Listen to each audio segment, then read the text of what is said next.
Good evening. And if you're just tuning in, you are listening live to 105.3 and 107.7 on New Orleans, Louisiana to UPRN, otherwise known as UFO, Paranormal Radio Network, or United Public Radio Network. Both names work. And this show is called The Angel Rock. I'm your host, Lorilei Potvin. Give me one sec, guys. I'm trying to make sure I am streaming this on my Facebook profile for people trying to find the show. There we go. If you're looking, it's right at the top of my Facebook profile if you know me.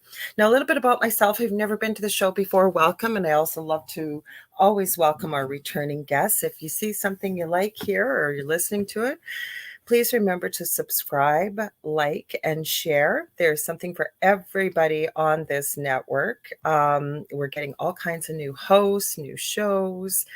And yeah, like I say, there's something for everyone. I always say that I cover all aspects of the esoteric, the paranormal. I cover the spiritual, the power of the mind, and a little bit of truth seeking thrown in there. And the guests that I have on my show, whatever they're doing professionally or personally, they are making a positive change for humanity. Now, we do have a guest tonight. As live shows go, he forgot to tell me he's working. So I believe he's driving on his way home. He will be here, Keith Ottersberg. So we're going to hang out. Hey, William, nice to see you. And if you want to join in the conversation like William, please head over to United Public Radio, whether it's on YouTube or Facebook. If you are going to Facebook and you haven't done so yet, though, please head to streamyard.com/Facebook before you use Facebook, and just give them permission to use your picture and your likeness, because otherwise I have no idea who you are. It just comes up Facebook user. And you also know I love to involve the guests that are part of the show. Well, obviously the guests, I mean the audience. If you're here with live comments or you've got questions.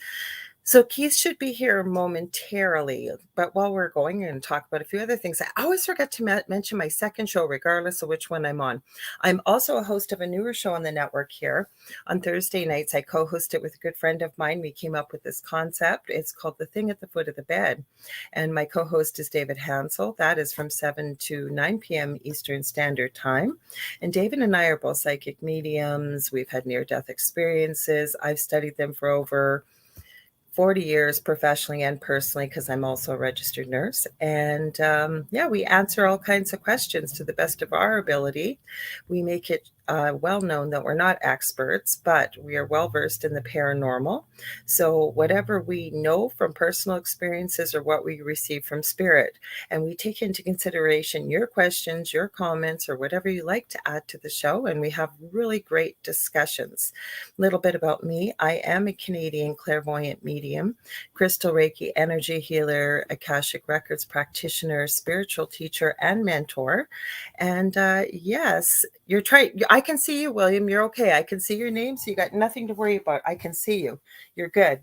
If I didn't know who you were, I wouldn't have called you by name. That's how you know you didn't do it with StreamYard. So tonight we're going to talk about the spooky and the scary, because Keith, I don't even know how we met. He has also got a new podcast on our good friend Howie Odell. He's a good friend of the show. He owns the Rift Network. So I don't know why Big Brother keeps breaking your stuff, but you're all set. I can see you, no problem. So Keith actually has been featured on the Dead Files, and we've been talking about this for a while, and we finally arranged for him to be on. Like I said, I didn't know he was. If I had known he was working, actually, I probably would have pre-recorded the show, because I do believe he's going to duck out a few minutes at the end, because his show will be live right after this, his own podcast on the Rift Network. But we'll make it work. That's the way the live shows go, right? So, anyways, I've been watching the Dead Files because I couldn't find it. I kept looking. I found Keith's episode today. And I sort of had it on all day because I don't usually watch paranormal shows all the time. And wow, some of the stuff, there was one I just watched. It had to be from the beginning, one of the beginning seasons with the Dead Files with Amy Allen. And I think it's Detective Steve DeShivo. He's a retired New York City detective. And he, I guess with Amy, never speak when they go on an investigation till afterwards.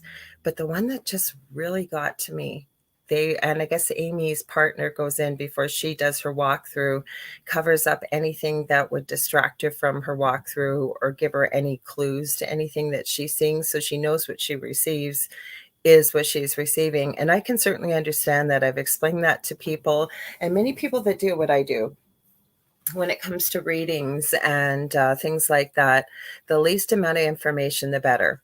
I actually find it more difficult to read for people that I know well versus a person I've never met before. But a lot of people want to give you a lot of details and a lot of information. I usually have to say, nope, don't tell me, don't tell me. I don't want to know about all this stuff, because otherwise, when I do receive stuff from spirit, it's hard sometimes to discern, did I get that because somebody told me it? Or did I get it from spirit? And if somebody's not told me it, I know I've gotten it from spirit. William, you said a whole lot of things happening. Would you think you can't believe? Happening, you would think you can't believe. You know what? I get lots of people I'm talking to all day long, William, and I have to say to you, they'll usually say, don't think I'm crazy. And I always say, try me, because the things I have experienced in my own life that I have witnessed with my own eyes, had I not seen it, I wouldn't have believed it. And then, so when somebody shares something with me that maybe I'm not familiar with, I always say, you know what? Just because I haven't experienced it or heard of it before doesn't mean it can't happen.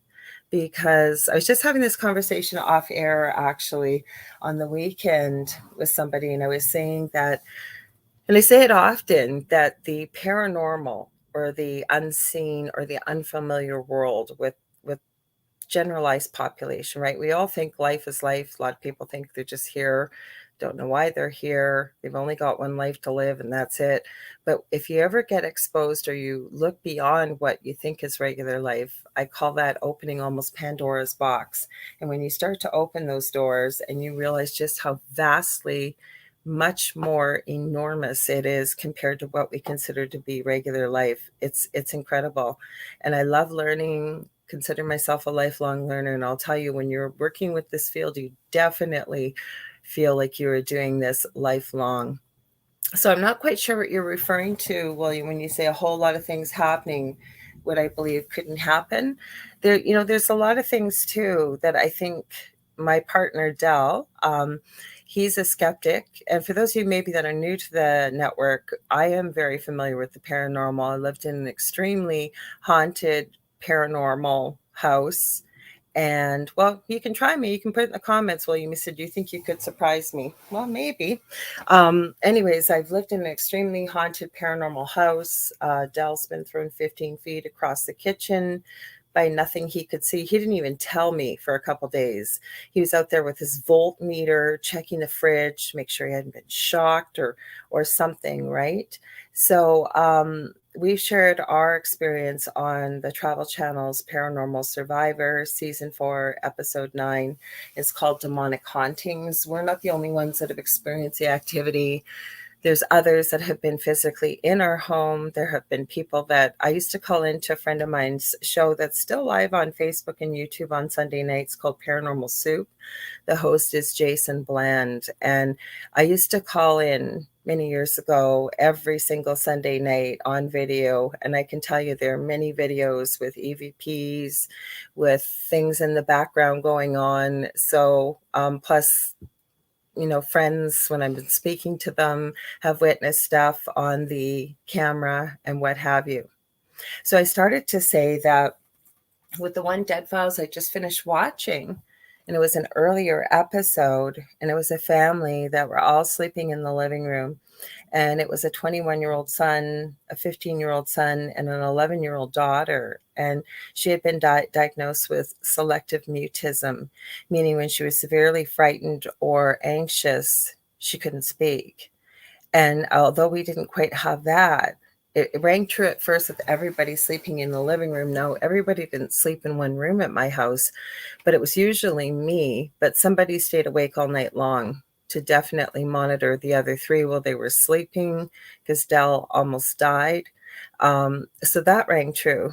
But when Amy Allen, the medium that went through the house, started noticing there was a portal, something demonic, there were shadow people, she ended up saying, you guys, the only thing I can suggest is you need to move. And there's a few things that have to happen to you as a family before I suggest you move and move far away. And I was just saying to Dell before we went live, holy crap, our old house, we were pretty sure there was at least one portal, something that identified itself as demonic, and reaching out for help around the world was told over and over again it was indeed something demonic, even to the point of a nest of demons. We had a shadow man, we had a female shapeshifter, and then we had a little thing. I don't know what else to call it. My boys and Dell could see it. I have a picture, I believe, of it. And if any of you back in the day played Super Mario Brothers, there was a little character called a Shy Guy, and that's what they named it, a Shy Guy. It would be wearing a black hood, sort of like the Grim Reaper, a black robe with a hood, and then a white Jason from the horror movies, Jason hockey mask with big black eyes. Yeah, so we had more than this family, and they were told to move. And I thought, holy crap, I could, if they'd ever been to our house, I imagine wondering what they would say. Well, you say I'm trying to something in the moment to try to keep Big Brother. I'm not quite sure what you're saying, William, there. I apologize, but I'm not quite sure what you're trying to say. Excuse me. You know what I forgot to tell you guys too? That UFO Paranormal Radio, or UPRN, is over on Roku. Broadcasting their shows over to the network channel. Neither of both of my shows are quite there yet, but we are thinking of doing it with the thing at the foot of the bed on Thursday nights. And in order to find it, I don't have a channel code for you. So the easiest way to find it is you're going to sign into your Roku account. You're going to go to the channel store, and then you're going to go to the search bar and search UFO space P as in paranormal. There'll be a list of about 3 or 4 things, maybe more, coming up. I believe we're about the third one down. And it'll say UFO space paranormal and United Public Radio. You click on that. That is our network channel. So check it out. We are officially on TV now, so you guys can enjoy watching the video on there. Other thing I like to remind people of, because I get a lot of people saying, oh no, I missed your show live. And that's not a problem, because there's always a video replay on our UFO Paranormal Radio YouTube channel. I also always back up my shows on my own paranormal channel. Hey, Ken, glad to see you here. Thanks for popping in. So you can head over to, it's called The Angel Rock with Lorilei Potvin on YouTube. So it's always there. And anywhere where podcasts or talk radio are carried, there is a audio recording. So if you have a favorite app where you listen to podcasts, you can find our shows. We're on SoundCloud, iTunes, iHeartRadio, Spotify, Spreaker, Podbean, just to name a few. So there's always a replay. So I'm reading your comment. You figure I'm on TV a lot. I'm so sorry. I'm having a really hard time to read what you're saying here, William. And you're saying something about you're not allowed to talk to everybody. I'm not quite sure what you mean by that, because I'm reading your comments here, so I'm not quite sure what you mean by that.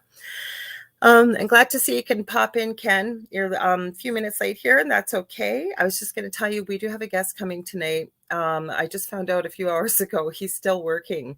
He's on his way home, so he should be here shortly. His name is Keith Ottersberg, and he's had the paranormal around him ever since he was a small child. And he's actually shared his story on the Dead Files.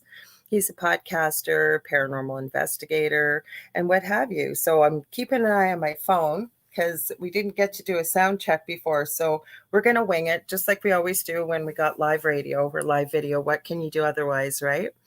So if we've got people listening and you're just tuning in, you are listening live to the Angel Rock and United Public Radio Network here. So if you want to join the conversation, please head over to UFO Paranormal Radio, either on YouTube or the Facebook page. And then I can see your comments, because we're going to be talking about the paranormal tonight. And I'll tell you, holy cow, pretty spooky, creepy stuff. I don't watch paranormal shows that often anymore, but I was looking like I had said earlier a few minutes ago, for Keith's episode, for quite a while, I wasn't able to find it. And then I remembered that my own episode from Paranormal Survivor, um, I used to send people to a YouTube link, and then the people that owned the channel changed their something within their name to conspiracy, and it would get blocked on a lot of social media because the word conspiracy was in there. So I had to find it on another source, and it hit me today. I went, "Wow, I'll bet you Keith's episode is on there," and indeed it was. And he had quite an experience. Um, well, we're not going to be talking too much about that stuff tonight. Yeah, but I will read your comment, William. You said it just came out that our own government and other groups.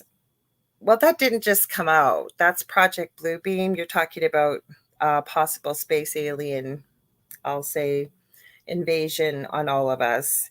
And, well, like I've done shows on this before, and if people are wondering what William's talking about, you can just look up Project Bluebeam, and depending on how deep you dig into that, you look up Werner von Braun. He talked about many of the things that we've experienced that have been very tragic and traumatic throughout history, and that is one of the last ones they're talking about. And there's quite a bit of information. I would suggest using different search engines besides the usual that we use that starts with the G. And there's quite a few shows on podcasts on this, talks about this, about Project Bluebeam and what have you. So you can definitely find out the information and form your own opinions. But again, I guess it depends how deep you want to dig, because a lot of people find it, at least I have seen, they found it very difficult to believe that, those that we look to that run our countries and things like that, that any kind of evil agenda, such as what you're mentioning, could possibly happen like that, right? And I can't say for sure one way or the other. I know it's been talked about, and it's been talked about a lot. So depending on how deep you dig into these things, you can look into, heck, you could go back to the X-Files and look at a lot of stuff in there. I mean, you could dig further as to find out, when you Google, why do the Simpsons seem to foretell the future? Well, why do they? Many of the things that they've mentioned or put in shows have seemed to come into fruition in the future. Why does that happen, right?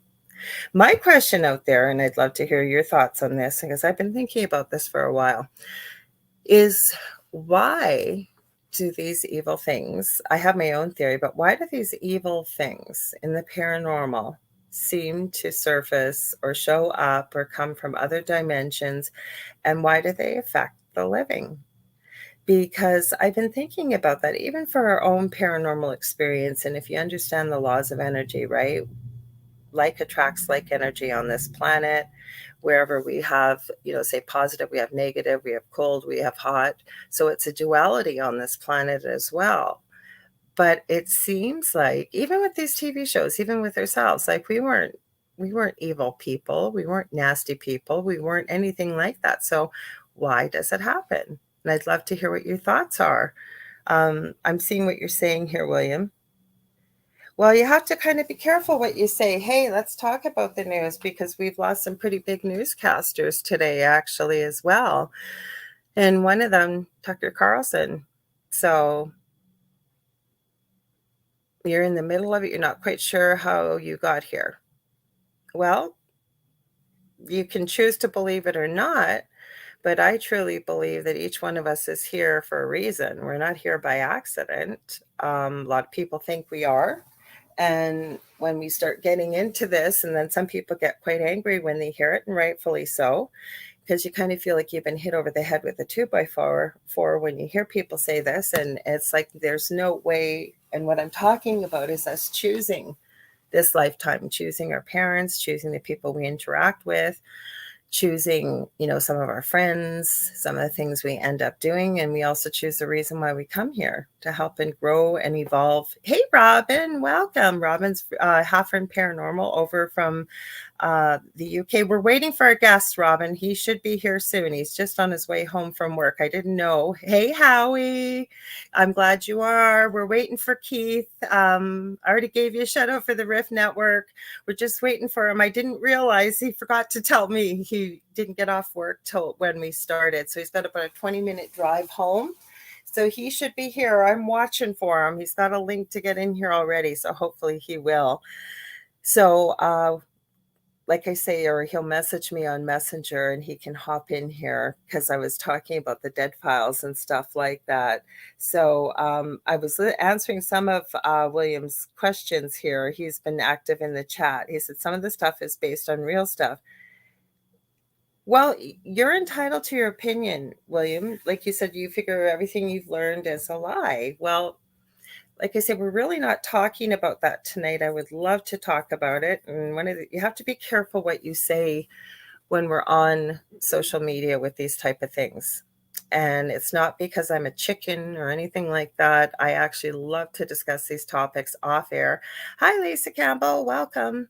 I love to talk about these kind of things. It's just that I find that if we get a strike or something, it takes us off and we're not able to stream out to the rest of the world like we do. Oh, we got all kinds of people wanting to talk about UFOs. I guess we're going to have to plan to do a show on this. We've got iSoup42. The moon is not a moon. It's not your moon in the first place. Actually, this is not your planet. Well, you can call it a laboratory here on Earth. I tend to look at it as a school myself. And I guess it depends on what your belief system is about why you're here in the first place, right? So I think we all have our own beliefs, and that's okay too. I believe we're here for a reason. I believe this is one of the most difficult places to incarnate into, that we've had many, many lives. There really is no such thing as death, that our soul goes on forever and ever and ever. And yeah, we choose to come here. I don't know what to think about the moon. I've been learning more and more about the moon. And I've never formed an opinion. But again, you guys, if I could say what I really wanted to say, believe me, I would. But I have to be careful with what I say. Let's put it this way. Okay, how about we say it this way? I can't disagree with a lot of the things you guys are putting in the comments. How about that? How does that sound? Does that sound good? Because if we're going to have a show like that, and I know that we got to be careful about where we stream it to. Because remember, we're on a network here, so we got lots of great shows. So say I say something that doesn't agree with where we're streaming, then I ruin it for everybody else that comes up after me because it shuts down one of our big avenues to stream. Hi, Jane. We're just waiting for our guest, just so you guys know. I keep repeating myself. So William's been here, and I'm sorry, William's been here right from the beginning. I didn't realize till today, he forgot to tell me he was working till right when we started. So he's on his way home. He has the link to hop in here. So we're waiting for him. It's Keith Ottersberg. So Jane, I know you just joined in. So yes, it does suck. I'm going to say, Jane, we're waiting for Keith to get here. People are chatting about some of the stuff about UFOs and the moon and stuff like that. And I'm explaining that we have to be careful. If I really wanted to say what I wanted to say,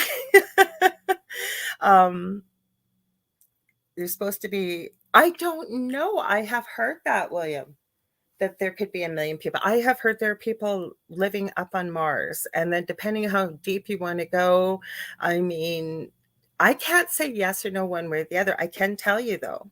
And I seem to find people that have paranormal experiences. Many of us have UFO abduction or missing time stories. I have a missing time story. Now, Joe Montaldo, who owns a network here, and I want to give him a shout out because he gives us this great space for all of us podcasters to share and interact with all of you in the audience. He is one of the founders of ICAR, which is International Center for Alien Research. He's got lots of great shows on the network, including UFO Undercover on Wednesday nights.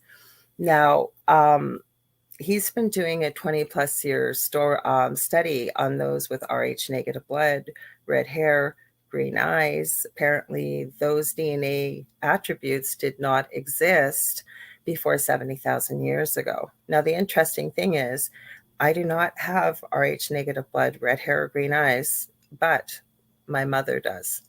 So there you go. So, I don't know. I've lived in the city. I'm in Canada, like I mentioned. I'm in a city called Thunder Bay, Ontario, northwestern Ontario in Canada. I'm right in the middle of Canada. And the interesting thing is, the city that I'm in, we're right on the shores of Lake Superior. We have all kinds of paranormal activity. We have tons of UFO activity. We have tons of cryptid activity.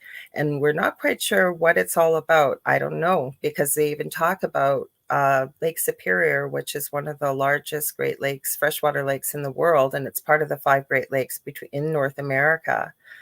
They have spoken about a possible mini, almost Bermuda Triangle in the middle of Lake Superior. There's been all kinds of strange stories out there. So Robin saying, if you want to talk UFOs, have Jesse Marcel on as a guest. We had him on Amazing Stories. Well, we're not supposed to be I'm going where you guys want to go right now, but we're hanging out waiting for a guest. We're going to be talking about the paranormal, because Keith's been on the Dead Files. He's had the paranormal around him his whole life. He's a paranormal investigator. He is a podcaster with the Rift Network. Hang on. Well, if I don't have it, they can probably give it to me. No, I don't want Rh negative blood. I'm not interested in it. What happened to me, besides the paranormal experiences, and I've had the strange and the weird around me my whole life, is that, hang on, my guest is here. Hang on, he's here. I just heard him. Are you here, Keith? Hang on. Didn't want to add you. Give me a sec. My computer's acting crazy. Hey. Hey, Keith. How you doing? Sorry for the delay. Thank you for waiting. No, don't worry, but the whole audience has decided we're talking UFOs tonight. And they keep going, we're not talking UFOs, guys. We are talking about the paranormal. And we've got all kinds of comments in here. We've got people talking about whether the moon is real and Project Blue Book. And I'm going, we're going to have to do a different show. So we got, hi, Lisa Campbell's here. I'm going to start highlighting some comments, and I'm going to introduce you, Keith. Hang on. I don't usually do shows like this. So Lisa says hi. Howie's here already from the Rift Network. Brother. So we got Robin, half from Paranormal. He's in the UK. A lot of people don't like Mondays, but I do, because Lorilei is on. Oh, Robin, you're so sweet. And then we got Eyes Soup 42 Cobra. We know what that is. That's your paranormal investigation group, right?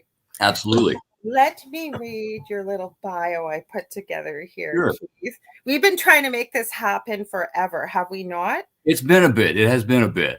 I know. So hang on here. I'm going to read. Okay. So the guest I have on tonight, you see him all here, this handsome gentleman, Keith Ottersberg, who is podcaster, paranormal investigator, and he's experienced paranormal activity for most of his life. He's also shared his paranormal experience on TV's The Dead Files. So we're going to be talking all about the paranormal. I keep telling these guys, and I keep saying, you have to be so careful about what we say, because I said, if I get a strike, say on YouTube, I said, we're on a network, that ruins it for everybody. So we got to be super careful. I said, if I didn't have to be careful, I would be jumping in here with a dirty shirt talking about the stuff. I love to talk about it. So welcome, Keith. Thank you. Sorry, I had my mic muted evidently. Oh, no worries. You don't have to mute. No worries. You can hear me okay, can you? Yeah, absolutely. Absolutely. Okay, perfect. You guys, if you hear any audio issues, let us know. I have strange things that happen. I have like 2 phones. I've got everything set up because I have had, and StreamYard does this sometimes, I have gone completely off, like nothing's working. And my guest is left there hanging going, Where did she go? So usually I warn you this off air, but if that happens, don't anybody go anywhere. I will be back on the air in 2 seconds because that's why I have my devices here. So Keith says, hi, or sorry, Robin says hi. I was reading Keith. Debbie Schmoley, welcome. She says, hi, Laura. Hi, Keith. And well, I'll read William's comment. He said, I was killed in a car wreck once in a flatline for over 30 minutes, and they resuscitated me. I wasn't happy about it, but it was nothing like I was told to expect. No, and I have studied near-death experiences for over 40 years professionally. You too? Really? Well, let's start at the beginning, Keith. Let's start at the beginning. I always do this with people because I did watch your episode today, boy. And I've been watching the Dead Files all day. I didn't plan on doing it, but holy cow. So tell us all about it. How'd you get into the paranormal? You shared your story on the Dead Files. And you said it's been around you your whole life as well. Yeah, absolutely. It started when I was 6. Went fishing at a lake close to here. Had to pee. 6 years old, the outhouse is way up on the hill and there's bushes halfway up. Well, I hit the bushes. Doing my thing, and how like when you're going down the highway on a hot day and the highway looks so shimmery and like water. That's what I saw off to my side. I looked over, and next thing I know, I get knocked on my butt by something I couldn't see. Okay. And so I hightailed it out of there. I didn't say a word. Didn't figure anybody believed me. And that night I had my first paranormal experience, and it was very traumatic. The way our house was set up was my bedroom, bathroom, and my mom and dad's bedroom. Okay. So you could go through to the other bedrooms through the bathroom. There were, 2 doors in the bathroom. Okay, gotcha. Yeah. Big, huge closet. That's where the chimney was, in the closet. Big, doors that open. And I just laid down. I wasn't asleep. I wasn't dreaming. And the doors burst open. The chimney explodes. And here's this skeleton trying to get to me, just screaming. And I'm screaming for mom, but nothing. I don't think I've ever heard that before. So I got to hear all about this. Okay. So you're calling for your mom? Yeah. And I couldn't get anything out. And so I just started throwing stuff into the bathroom. And pretty soon she came through, walked right through it, didn't see it, and just kept telling me there ain't nothing there. There ain't nothing there. And I kept seeing it. It wasn't going away. Was it laughing at you when you were saying it was there and your mom couldn't hear you? No, it wanted this. I didn't mean in a joyful way, like a mocking way, like, haha, she can't see me, but you can. Right. No, it didn't pay any, never mind to her. It was just trying to get to me. And she just told me to go back to bed. There's nothing there. So she went back in her bedroom, and I crawled under my covers, and I'm saying to myself, I don't want to be alone. I don't want to be alone. And I heard the voice, you don't have to be. I don't. No, I'll stay with you. Okay. Boom. There's the deal. So I've been possessed since I was 6 years old. We'll get to the group that helped me here in a minute and during the story. So when you say possessed, okay, because, okay, so let's go there a little bit, because we know children are innocent. And what I kept thinking, because I've had paranormal around me since I can remember, at the age of, God, probably between 3 and 4, as the earliest I can remember. So when you say you were possessed, children are innocent. So do you think this was like a familial curse or from a previous life? Or what do you think happened? Like why you felt like you were possessed? I had no idea at the time. I had no idea until we put everything together about 5 years ago when I got the help. Okay, so we're going to get to it then. I don't want to ruin the story. Okay. Yeah, and I've had several attachments throughout life. There's minor attachments, there's major attachments, there's human attachments, there's non-human attachments. You can walk through Walmart and get an energy, what I call a leech. It jumps on, sucks energy for a while, falls off.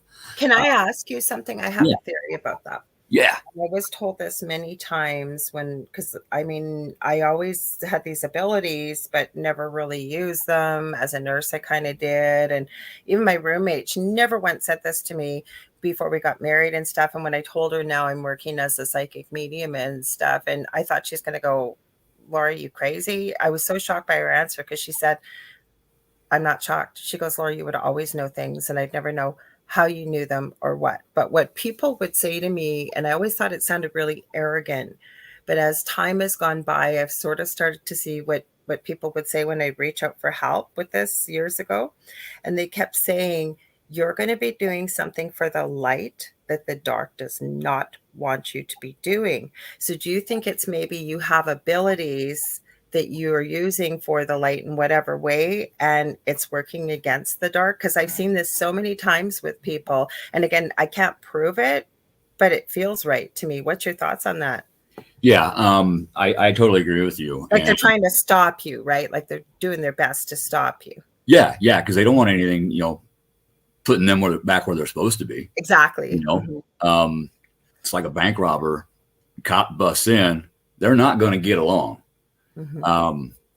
So yeah, I totally agree. And not only that, but the more you use your gifts, higher your vibration rises, the more light you put off, moths to a flame, here comes the negative stuff to feed. Well, plus it can affect you, right, too, because that was the biggest thing that stopped the physical attacks at our house finally.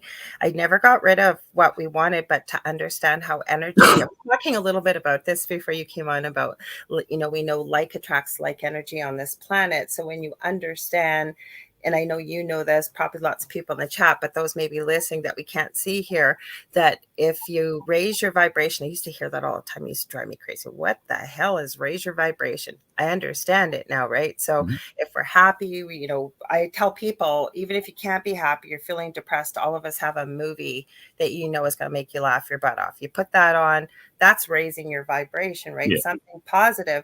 And then I found that negative, it could no longer affect us physically finally. I don't know, but go ahead. I don't want to keep talking about me. I wanted people to hear all about your story. No, that's fine. That's a perfect explanation. I was at a paranormal conference one time, and actually became a friend of mine. This woman had an aura picture taking machine.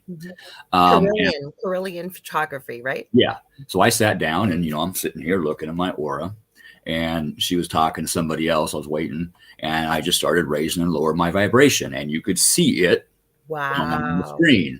And she turns around and she's watching me. I wasn't, realizing. So I'd heat my hand up, and I'd cool this one down and look at the difference. And she's like, "How are you doing that?" I'm like, "It's easy." And she looks at me like, "Show off." I'm like, "Well." Well, don't you find really though, when it comes to the paranormal or it comes to abilities, it's easy either if it comes very naturally or you've learned how to do it.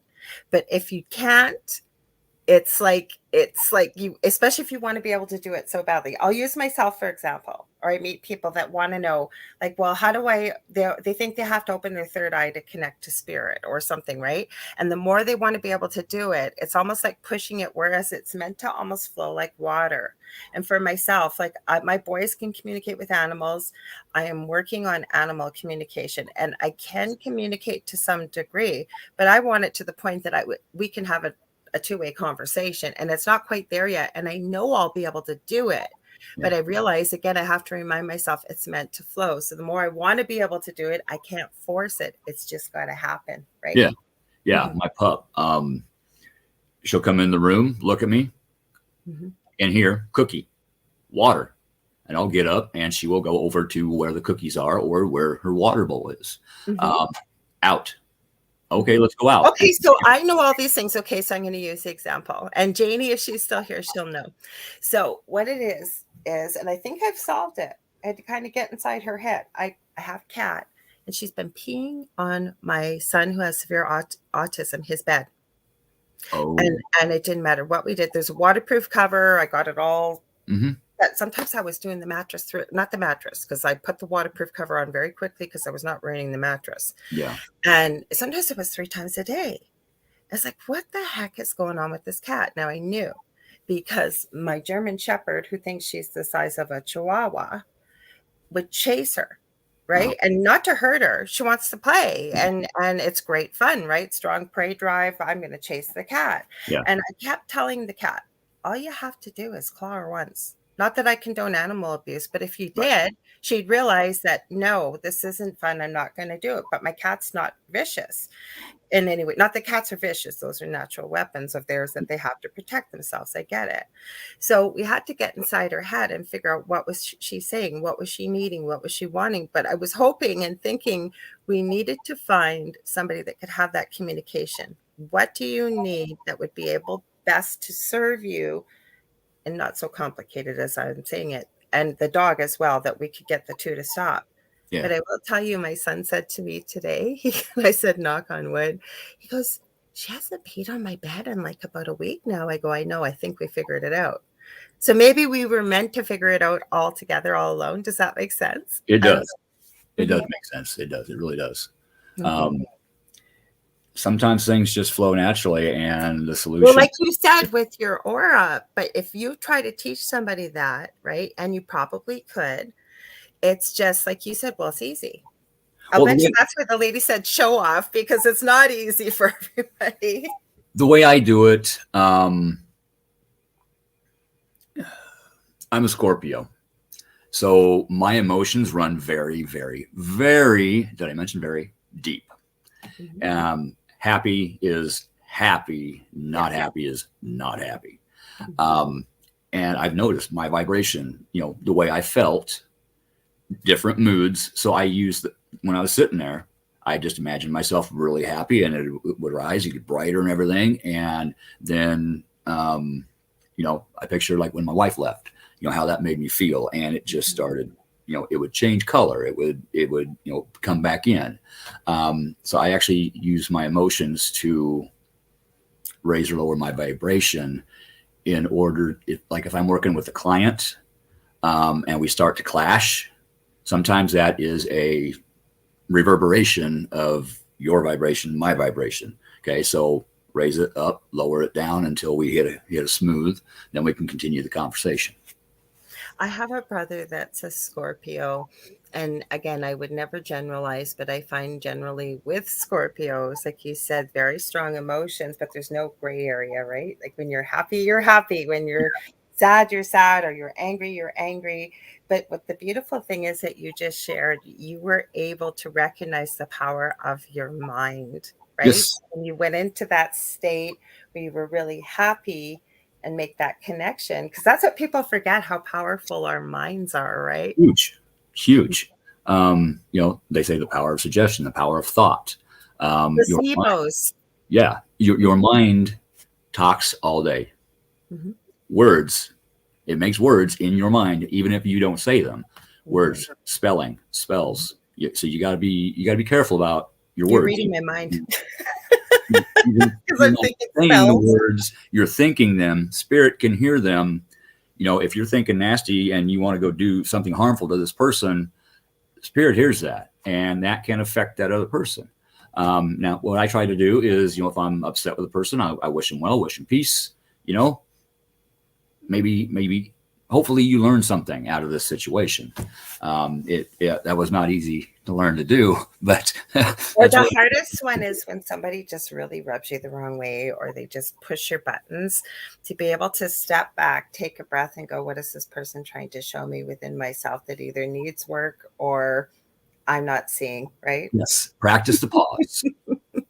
And I'm Scorpio, Aries, Sag, so water, double fire.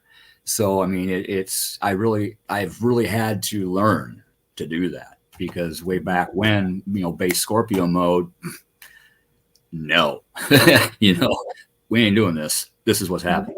You're looking. Well, I'm a Leo, so I'm not. I find that people that work in this field, you either are really into astrology, or you don't know a lot about it. I'm one of the ones that doesn't know a lot about it, but I had a friend on recently. Well, we become friends, and she was the first person that was able to explain astrology so clearly to me. Actually, I think she's coming on at the end of the May again, and she explained it so clearly. Like it was like a light bulb went on for me about how this house is and that house and this house and blah, blah, blah. Yeah. And for example, I don't know what time I was born exactly. I know it was around 5:07, but I'm not sure, in the morning. I'm not positive.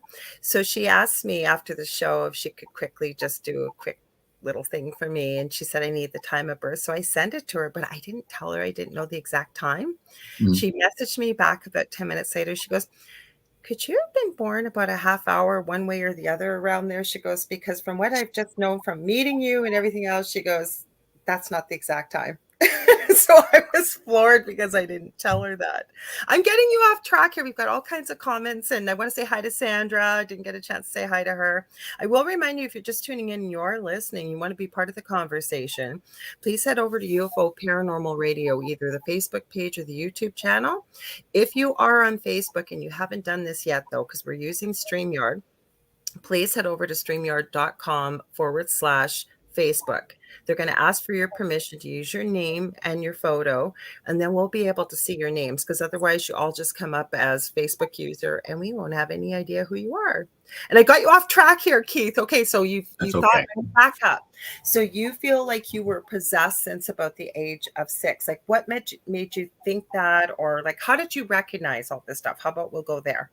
Well, I didn't then. And like I said, I didn't know what was going on until about 5 years ago. Any house that we moved into was haunted. And it was the same pattern every time. We'd move in, everything's cool, kosher. Little things would start happening. Bigger things would start happening. We'd move again. And, once I graduated high school, got married, it really caused a lot of issues with my relationships. This thing fed off of anger, hatred, jealousy. Always does, the negativity, right? The more of that there was, the stronger it got. And, Shannon, my ex-wife, my last ex-wife, she will attest, she would see me, I'd lose it. And my eyes, not just the pupils, my eyes would go completely black. And I have no memory of. I'm sorry about Shannon. I'm very sorry. Thank you. We are still friends. We still help each other out. We sat down, we talked, we figured all this out. And now that we know the cause. Yeah, but my heart breaks for you, because I saw your story and a lot of stuff was done, but it wasn't you. I know you're going to get to all this. And again, I know it takes two in every part and whatever. My heart breaks for both of you, actually. Again, I'm glad you're still friends and you're able to talk about all of it. Thank you. I'm friends with my first ex-wife as well, the mother of my kids. In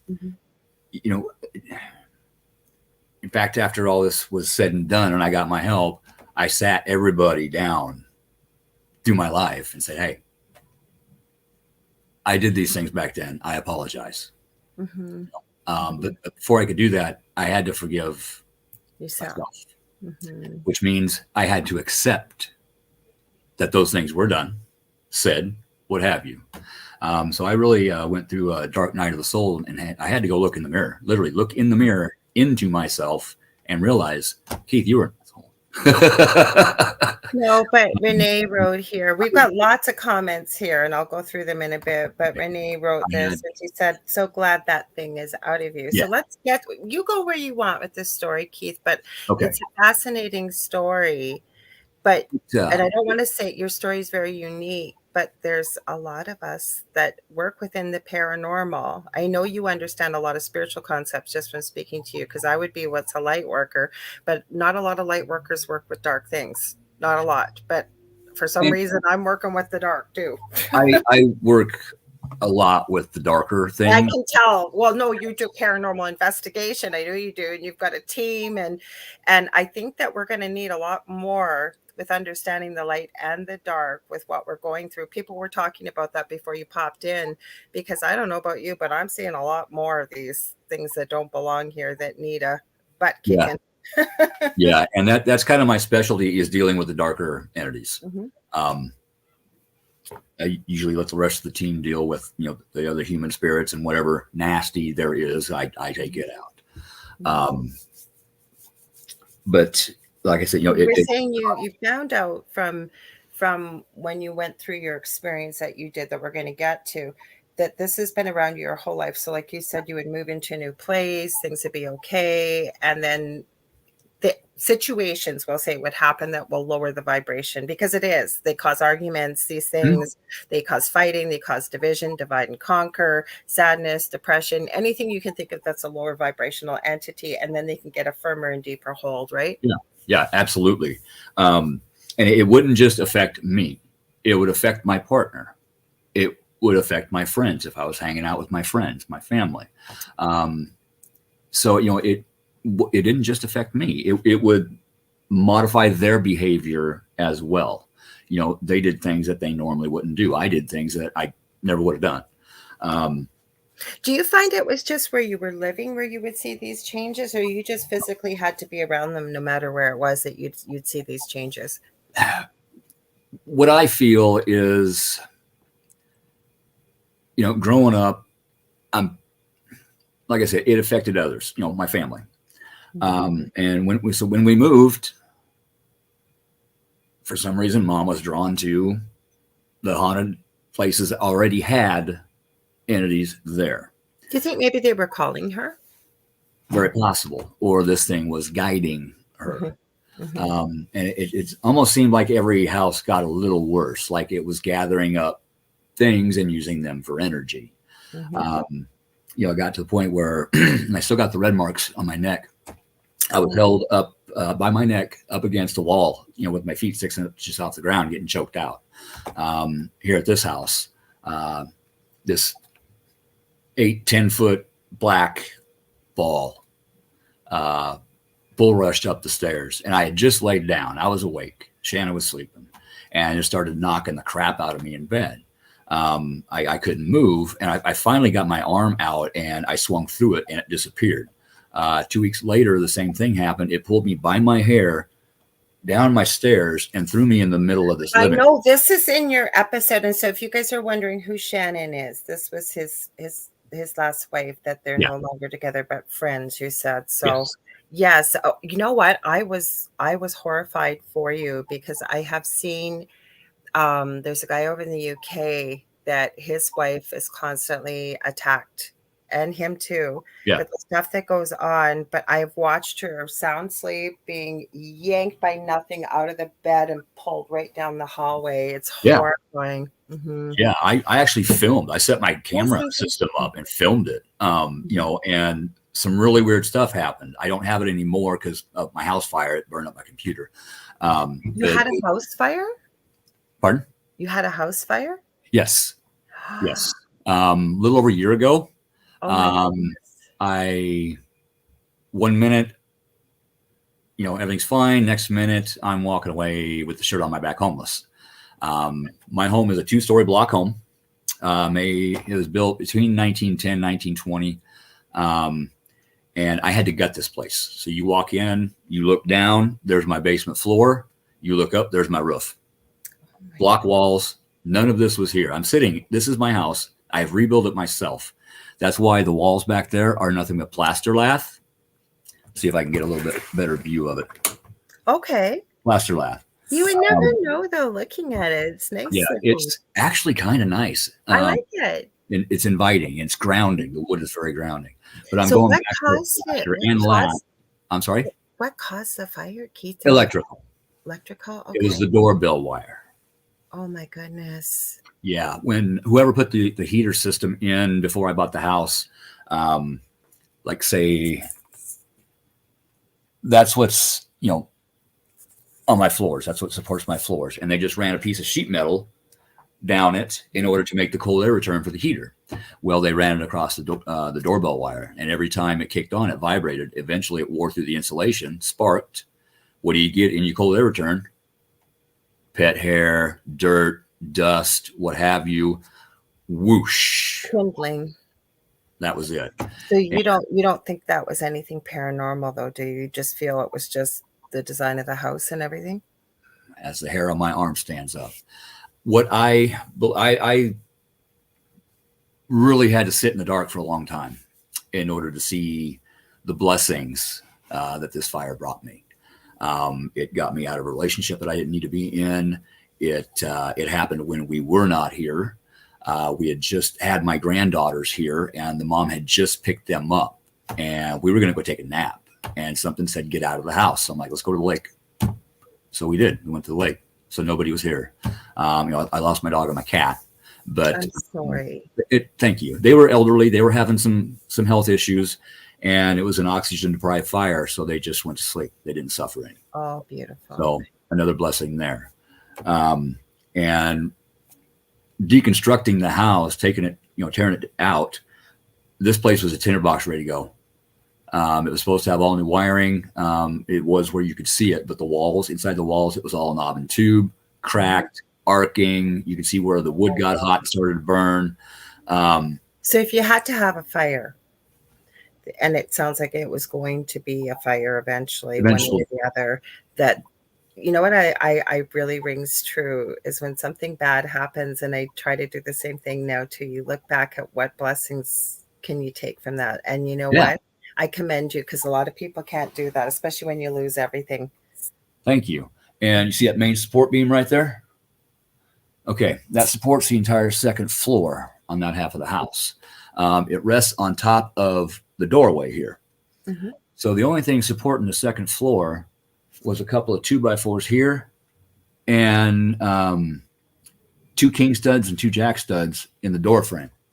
Are you serious? You're lucky you didn't go through the floor. Well, I'm getting to that. They didn't have it sitting on top of a beam. It was just sitting on 3/4 inch planking, which had been sinking and was about ready to break through. The whole second floor would have caved in on us. So, like I said, a lot of blessings. I really think Spirit had something to do with this. I had been trying to change some things in my life. I was going through my house top to bottom, getting rid of things I kept since high school. I don't need anymore. Old memories, what have you. It was part of my healing journey. And Spirit said, you're not doing it fast enough. Here, let me help. Okay, it's done. Mm-hmm. So I got to start over. Notice how I said that. I got to start over. I didn't have to. I got to. You did, yeah. I kept hearing fresh start when you were saying that you rebuilt, like you've stayed and you've rebuilt. It was like it just took out the old.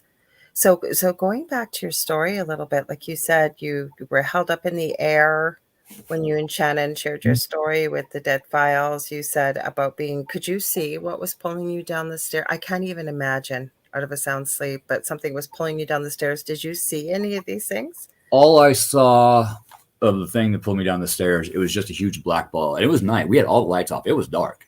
And this was darker than dark. Mm-hmm. Oh, yeah, I've been there. When you're sitting in your bedroom or wherever, and all the lights are off, there's no light, and you see a shadow move, that's dark. Well, let me share this with you. What's that? Let me share this with you in my previous home.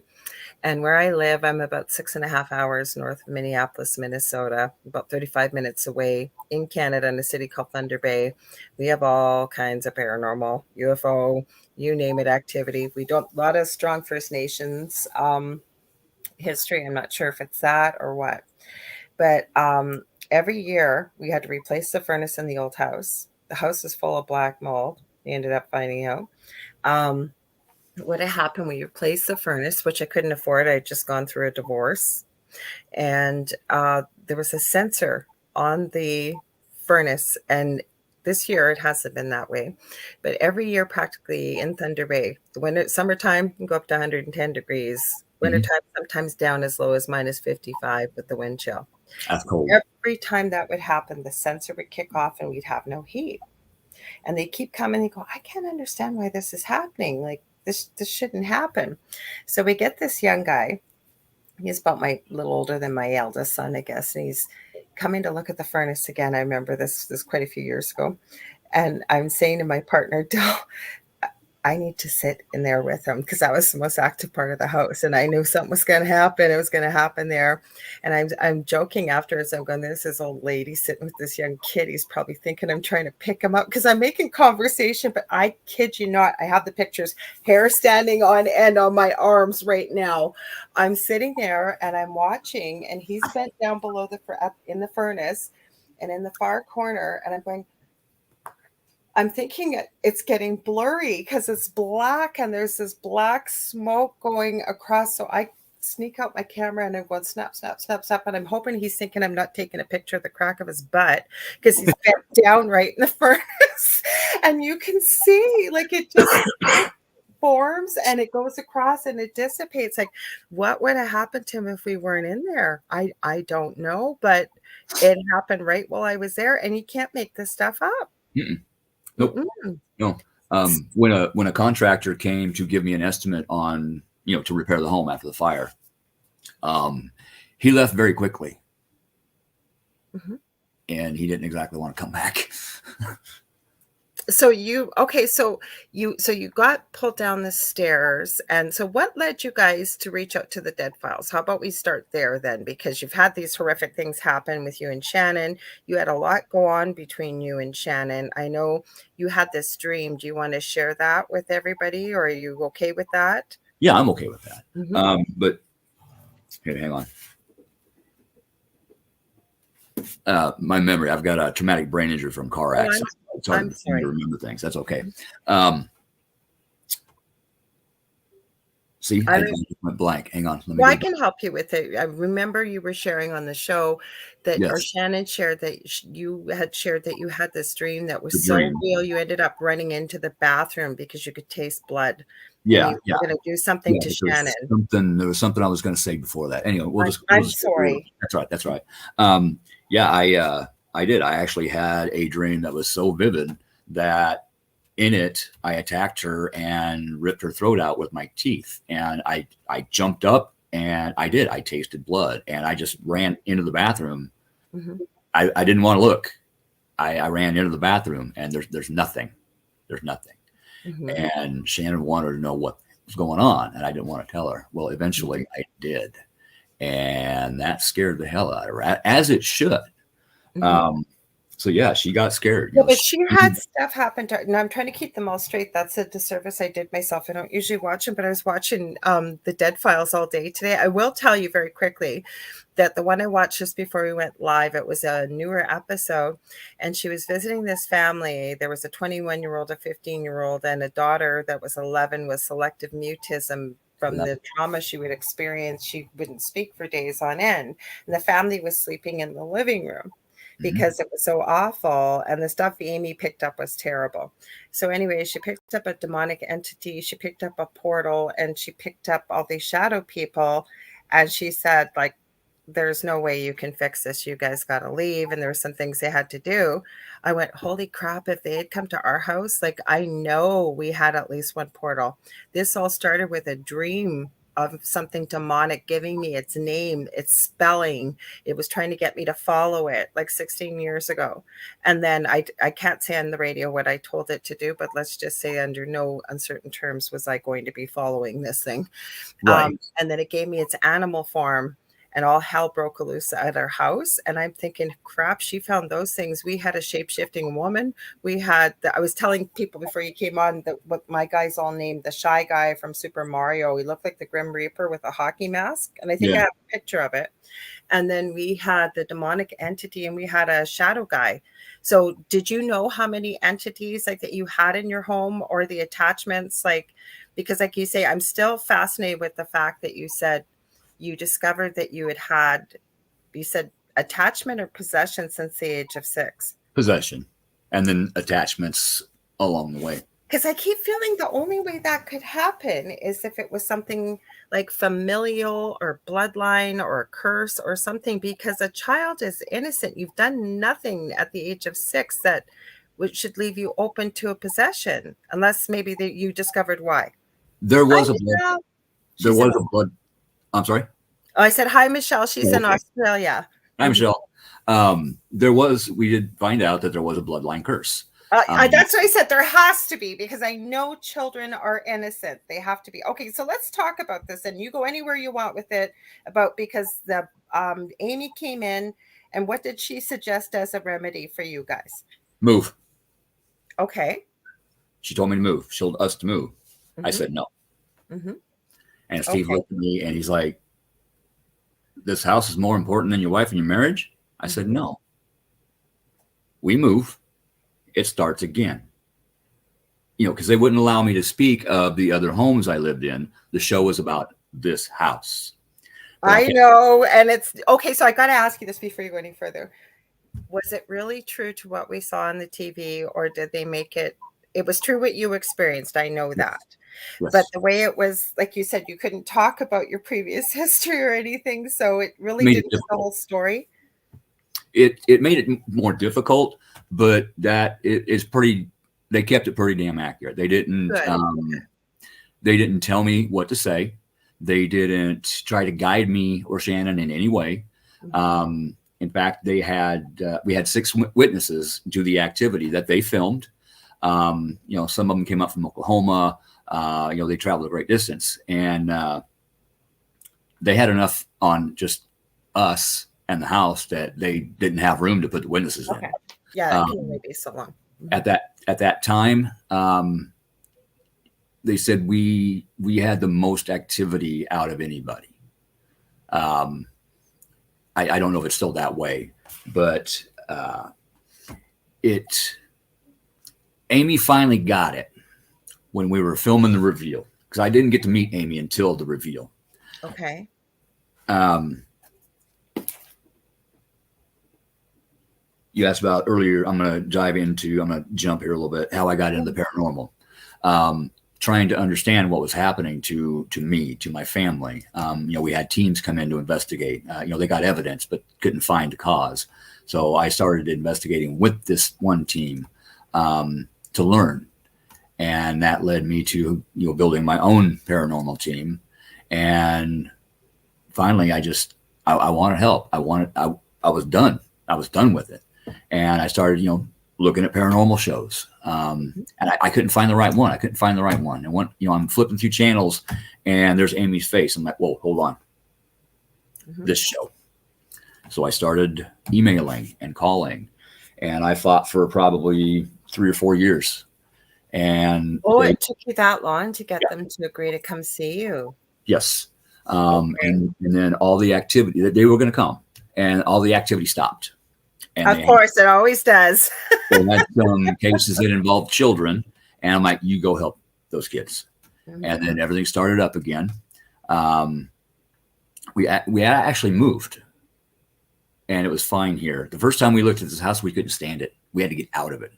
Then the realtor talked us into looking at it again, and we had to have it again.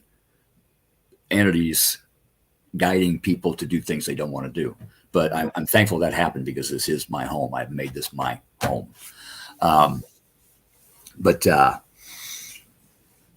So that's how I got into the paranormal. And that's why I looked. Okay, so how did you discover about the curses and stuff? Because it sounds like you say you've had activity throughout your whole life, but was it just bad luck before we go there? Was it you were seeing things? Were you being attacked? What was leading you to know that no matter what happened, and then every time you'd move, it would be fine, and then it was to build up?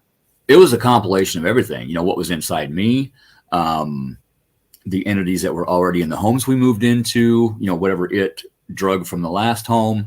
It was just a compilation of everything. No, but so would your behavior change, and then you'd move in, and like I remember Shannon saying your eyes would go black. I think she said you didn't even remember when you were like that. Correct. Absolutely correct. And it something as simple as dropping a wrench in the garage, and I'd go off. And I'd lose it for a half hour. I wouldn't remember the last half hour.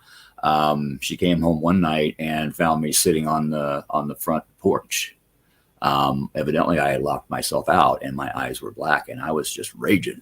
And then all of a sudden, switch flipped. I'm fine. Because I remember her saying too, she would wake up and you'd be standing over her, and she was sleeping. Yeah, and I used to do that to my first wife. I found out. So, that some not good things could have happened.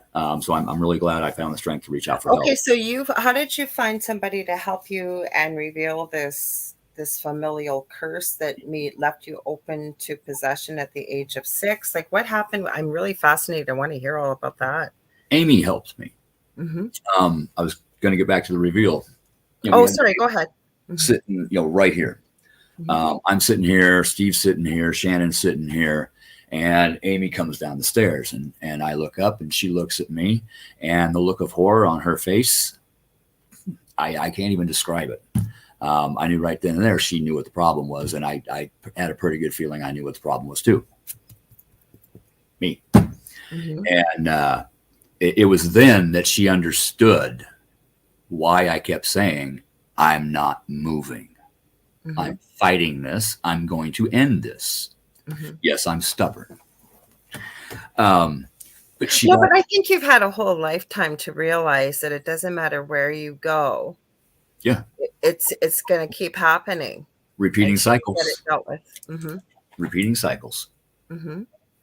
So you said she ended up helping you. So like, how did you find out that you've had something around you since you were or possessed, you say? The group that she sent up to help me, the Spirit Mechanics, they came up from Lexington, Kentucky, Mm-hmm. up here to Wyoming, Nebraska. It's about a 12-hour jaunt. Mm-hmm. That's how. In fact, Amy had her phone under the table while we were filming the reveal, texting Steve, how fast can you get to Nebraska? And he's like, when do you need us? And she's like, now. Mm-hmm. She's not supposed to do that. Shh. Mm-hmm. So it was, she knew it was pretty bad. Mm-hmm. And, you were talking about when you discover you have gifts. I would always know things. I didn't know why. And then Amy told me, you need to either get your gifts under control and find somebody to help you learn how to use them properly. Yeah. Or they're going to end up putting you in the ground. Mm-hmm. And the Spirit. Because if you don't learn to master them and you've got that kind of energy, around you and in you, they're going to use them. Things are drawn to light. Like I said, I could have ended up with something worse than what I had. But it's very important. I'm going to mention this to the paranormal teams out there. It is very important to give your clients aftercare. To give them what? Sorry, what was that? Aftercare. Oh, absolutely. You have to. You can't just go in and say, okay, everything's gone and leave. You have to work with your clients, teach them how to protect themselves, their home. And because pulling something like that out of somebody where it's been there for 4 decades, that body, physical body, spiritual body, mind is used to that energy. It's like pulling cocaine from an addict. You're going to want it back. You don't want it. Well, you're missing something. But you're going to want it back. Yeah, you're missing something, and you're missing something. Yeah, there was sort of a familiar, right? Like you go Yeah. to what feels familiar and feels like you. There was a huge void when he pulled that out, and then everything was gone in the house. So what did he do to pull it out, Keith? You would have to ask him. Okay. I don't. The events of that night are kind of fuzzy still. But that's okay. Mm-hmm. When he did pull that out, 3/4 of my memories were just gone. Really? Childhood. Yeah, I remember one child being born. I don't remember the other child being born. And I was in the delivery room for both of them. But I've gotten a lot of memories back since then. When I help somebody, when I help myself, Spirit gives me a gift. Here you go. Work through these. Okay, thank you. And they'll just start flooding in. But I used to be really good on the saxophone, and I can barely play Mary Had a Little Lamb anymore. And it was just like that. That thing, fine, I'm going, but I'm taking this with me. So how do they do? Okay, so if this was a familial curse, I don't know why I'm going to say this. If I'm wrong, please tell me. I know you'll tell me, but did it come from your mom's side? Nope. No? Yes. Dad's side. And that's where my gifts came from as well. Okay. My grandma Ottersberg, she was locked in an asylum for schizophrenia because she heard voices. Well, she wasn't hearing voices. She was hearing spirits. So I never got to meet her. It still happens today. I know people it's happened to. She guides me. She helps me. She comes and checks on me. But anytime I would go in the backyard by this one tree, I would get nailed. I would get attacked. So I set up a protection jar, put some blood in it, a little DNA, and I set it out there. And lo and behold, I stopped getting attacked. So I knew I had it in the jar, put the lid on, buried it for 6 months. Brought it back up, said, okay, this, because Me and the spirit mechanics worked everything out. This thing, it's actually a protector. One of What's a protector? the thing in my backyard Okay. that was attacking me. It was protecting Faye. One of my ancestors had evidently injured or killed a Fae, and boom, bloodline So for through. people that don't know, because you got to remember, people, we're going out to every country in the world around here. So a lot of people won't know what the Fae is. So you're talking about the fairy realm. You're talking about, for those that may or may not believe in it, we do have elemental spirits. So Yeah. just so they know, I knew what you were talking about. I love the Fae.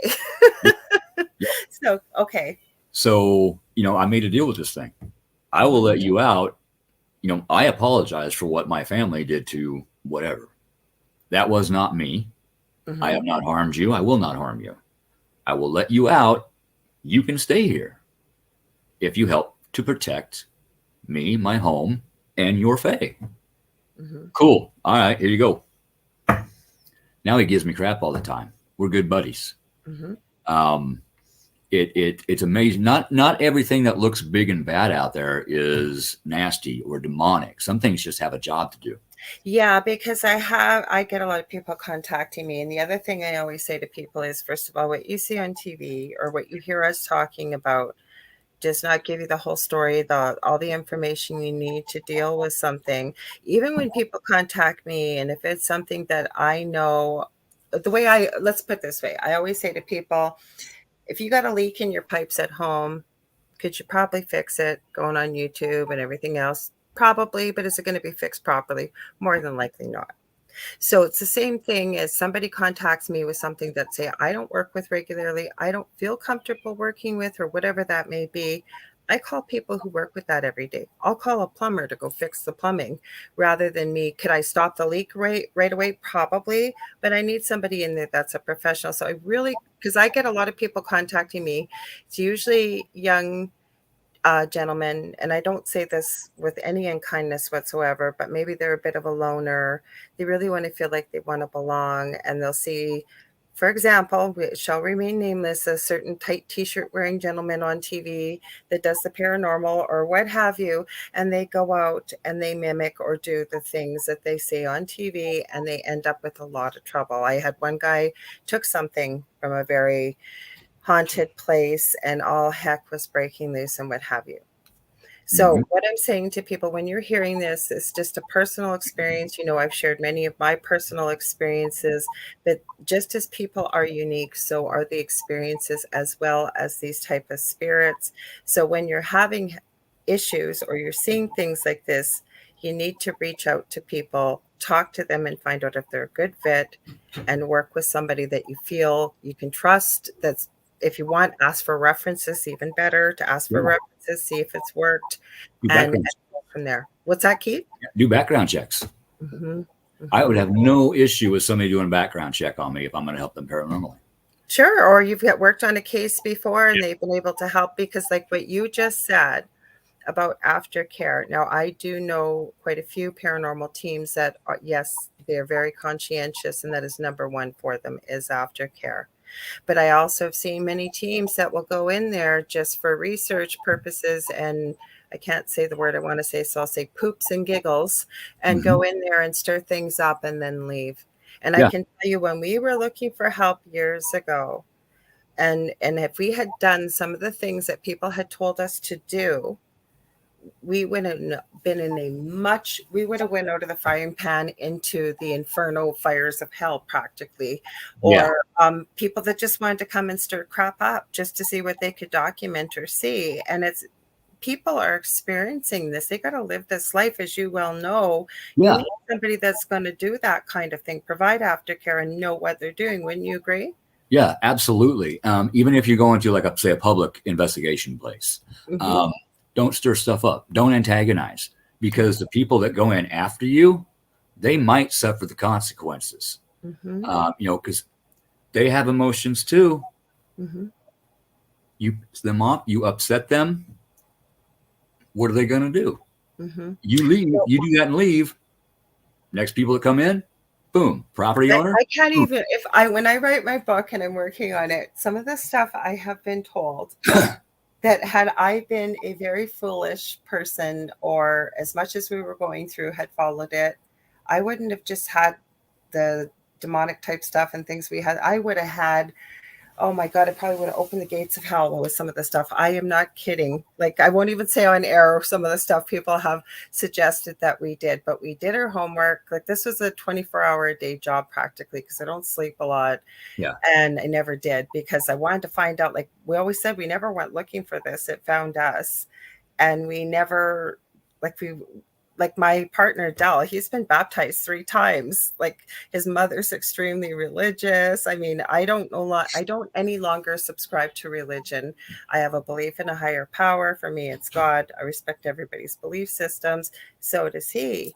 But we weren't playing with Ouija boards, and that people think that well, basically we weren't inviting anything into our home.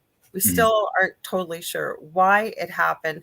That's why the reason I've developed the theory, because it makes sense to me. Like, you've got abilities, like you said. It's like you've got abilities, and it's like something wants to get in there first and stop it before you're going to use it, right, to keep them at bay. Would you agree with that? Yeah, absolutely. Mhm. Hang on, I'm just reading the comment. Well, let's go through a few of these comments here. We got a lot of hellos, but I want to make sure I didn't miss anything here. Real quick, especially if you're helping clients.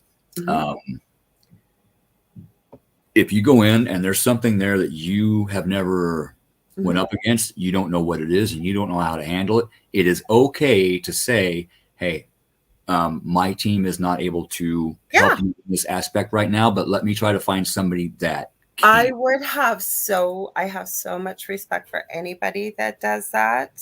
And say you want to learn, then are you open to the fact that if the team that we call in is willing to work with us or whatever, you got to learn somehow, right? But that's exactly why I use the analogy of, you need an electrician or you need a plumber. Could you do it yourself? Probably, but is it going to fix it properly? More than likely not. You call in, or in the medical field, right? Like, you go see your general practitioner of a doctor, they send you to a specialist when you've got something wrong with your body, because those people that professional's doing that all the time. That's their field of expertise. Yeah. No shame in saying, I don't know, or we're not experienced with it, right? Yep, absolutely. Absolutely. Some people are able to deal with the darker things. Some people are better able to deal with the lighter things. Some people better with human spirits, and some people better with non-human spirits. Well, you touched on something here that I think is important, because my co-host is getting better on my other show, and he has worked in the paranormal, but he has often said that, not so much on the thing at the foot of the bed, but when I've had him as a guest, saying that the paranormal can't hurt you, anything on the other side. And I went, oh, yes, it can. And I've even said that I just feel it's a real disservice to say something like that. And I'm not criticizing him. It's what he's experienced and what he's been through. And I respect that. But I also know there are a hell of a lot of people out there, including yourself, that you've shared, that, yes, we have experienced things. Yeah. They can't see it, can't feel it, can't, whatever it may be. And yes, there has been physical harm. And it's not like we're trying to create fear, because to me, I think that knowledge is empowering. So by teaching people that, yes, there are things here, but empowering them to know there are things that you can do to protect yourself, right? Yeah, absolutely. And there are certain entities out there who have defense mechanisms. Teeth. You get. I have a pretty good, I've never sent you the picture, but I have a picture of a bite on Dell. Anybody I've shown it to, did I send it to you? Maybe, I don't know if I did. I don't think so, no. Okay, that there is no way that is a human bite. I have sent it to people that deal with these things all the time that are like, holy crap, that is one heck of a bite. That. And there's one type where if you grab it, you touch it, it will bring up every fear that you have ever had all at once. And you're like, ah, and you let go of it, and boom, it's gone. First time it really, really got me. It's like, okay, now I know how to handle you. Go outside. So how did you handle it? You don't have to get into the nitty gritty of it, but what did you find that helped you to be able to deal with that? Like, did you arm yourself ahead of time energetically, or? I just thought, I know what you're going to do to me. You're not going to do it to me. So I didn't let it. As soon as I got ready to grab a hold of it, I thought of something one of the happiest moments of my life. And that's what I kept thinking about as I'm grabbing this thing, taking it outside and dispatching it. And it was, I could just see it almost burning, like sizzling from the happy thought, because it was like, Yes. no. Yeah, it was going nuts. And the second time it did get around and it did bite my arm and it left a bite mark. But since then I've learned how to grab them so that does not happen.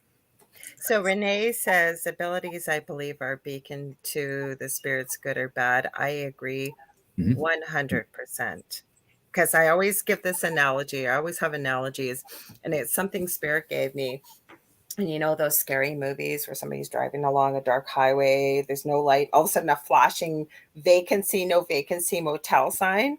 That's what Spirit showed me, what it looks like on from their side to our side, little pinpricks of light. But people that have abilities, we are like flashing vacancy, no vacancy signs. And if you don't know that you're sensitive or you have abilities, I think those are the people that end up with these issues that we end up with a lot of the time. Yeah, absolutely. Being empathic, you walk in, you're great, you're happy. You walk into a room next to this person, you pass them, and all of a sudden you just want to start crying. What is that? Or you wake up just in a depressed mood. You don't want to get out of bed, but what I do is I think, okay, do I have anything in my life that would cause this? Yes. Okay, this might be mine. Let's work through it. No. Okay, this isn't mine. I'm feeling what the world is going through right now. Thanks. Don't have time for that. Let's get the mood back up. Let's go. So, just sitting back thinking can really help an empath. This isn't mine. Thank you. Don't need it. Well, it is. And a lot of people don't realize. That's why I was so glad we were talking about being we were talking about being empathic, but your thoughts. Okay. Same thing with myself. If I'm a pretty easygoing, don't get angry, not a crier and I'm not saying that with judgment for anybody hearing that or anything. I just know who I am. Yeah. So if I start feeling like a lot of anxiety, I know my son, my eldest, can have anxiety, but a lot of people, or sadness or anger or whatever that is, that's so out of the ordinary for me. First thing I do, take a couple deep breaths and I'll ask, is this mine? Yeah. And I go with the first answer, yes or no. Yep. Right. And you shared almost identical, like, is there something going on in my life? Yeah. And if it's not, what I do, especially if it's anger or anything really sort of negative that I might be picking up or feeling, I literally say within my mind, return to sender, and I add love, because I figure if somebody is feeling something that low or angry, they're going to need some love. Absolutely. I can feel somebody from across the country. There's been instances like where I'm at work and I get almost dropped by an anxiety attack that came out of nowhere. I've learned to take a deep breath in, breathe in the light. I put that anxiety into that breath and breathe it out. Usually within 3, I can get it out. And then I say, okay, now let's figure out who this is. Pick my phone up. Hey, what's up? How did you know? Well, there is no space and time in the other side. Michelle said, from you to me, back to thee with love. And I like that. That's beautiful. But there's that, right? Yeah. Or I've often heard that being an empath is a curse, they'll usually say. And I don't call it that. I always say to people, embrace it. It's a gift. It's a superpower. It is a gift. When I'm doing Reiki, I'll get going and start checking the aura and whatnot and the chakras, and all of a sudden I'll get this pain right here. Like, okay, you've been having some pain right here in your lower hip, haven't you? Yeah. How'd you know? Thank you. Don't need that anymore. And the pain goes away. Simple as that. I do crystal Reiki, and I need to film a video. I keep saying this, but what we do is we check the chakras, and people say, well, don't you have an office? No, I don't need an office. Doesn't matter where you are. And then we have 15 symbols that we use. And then I go through and I check people's auras. And I remember one friend in particular was doing it for, and I was going through, and it was something, because the aura can get cracks in it and holes and all kinds of things it can get in it. No dog. As soon as I start talking about spiritual things, my dog makes an appearance almost every show. This is Emmy, everybody. Say hello. Hi, Emmy. Yeah, she's deciding she thinks she's a lap dog. Okay, so anyways, I was going through and there was something to do with his left ankle. Like I could feel it. I could see it. I use a selenite bar, right, when I go through, and I use something called my gingerbread man or girl. It's just a drawing that I use. So I said, you got something going on with your left ankle? And he goes, holy bleep, bleep, bleep. How did you know about that? And I said, it's not me. I said, your body told me. Yeah. And he goes, I had a motorcycle accident like 25 years ago and I crushed my ankle. And I said, well, whatever it is, it needs some energy. And we went through it, right? And that's the beauty in it. And that's why I was so glad that you brought up about empaths, because again, you meet people that have a really hard time. They're so sensitive. They feel like they can't go in a crowd or they can't go with anything like that. Now, two of the things that I always, always, always share with people, and I say I'm not trying to promote my YouTube channel. It doesn't have a ton of views, but I do have some teaching on there. And one of them I teach people how to do is to ground and grid themselves, because grounding is so important, right? Whether you're doing this, any kind of work with spirit, grounding is number one, right? Would you agree? Yes, absolutely. Mm-hmm. Grounding is huge for anything, Mm-hmm. especially that. Mm-hmm. But something that will help an empath, like say going into Walmart or going I to a didn't get to that one yet, but you go ahead and I'll tell you what it is after you say it. You're probably going to say what I'm going to say, but go ahead. energetic shielding. Thank you. Yes, that's what I was going to say. That's my second video I share. One thing I will add, and then you feel, please throw your 2 cents worth in, and or $1 million, I should say. Yeah, But what I call it is a love shield. And I there teach you go. people how to do this. And I say it takes longer to explain than it does to do. And the reason why is I walk people through to create their own while they're watching the video, because I don't want you turning off the video and going, what did she say in step 7 again? And Yeah, I've been able to teach. I have a son with severe autism. He was just in here. He pops in, he gets anxious. Are you done yet, Mom? Are you done yet? He knows what time I'm done. yeah. He's said hi in here before. So he calls it the bubble. And every night still, even though we're not in our old home, he says, Mom, I put the bubble up. My eldest never told me, and he ended up telling me a few years ago he created angel wings for his shield. But There it's you go. love, right? So go ahead, throw in your because we've got Lisa Campbell saying I need a force field around me Hey, going Lisa, to Walmart. it's a thing. Like I said, you walk in, you walk by this couple. They're not arguing right then, but in the car, they were just at each other's throats. And you walk by and just like, oh my God, It's like being hit with a 2x4. it is. Mhm. So I just bring in light through my crown and I use that energy and I just form a literal shield around me Yeah. and I will change it as I need to. Sometimes I use mirrors. I've had people say, well, Yes. you have to be careful with mirrors. But the reason what I do with mirrors, can't wait to hear what you're going to say. Probably going to say close to what I say. I'm not worrying about the properties of mirrors and whether it's this or that. All it's meant to do is shield back whatever. Say somebody's sending me. We've been into places where we know maybe people don't care for us, or there's going to be a lot of negativity and toxicity. So all I ask again is whatever somebody's going to send me, if it's not meant for my highest good or in love, to return to sender, but again with love, because they are probably going to need it if they're sending negativity. What's your thoughts?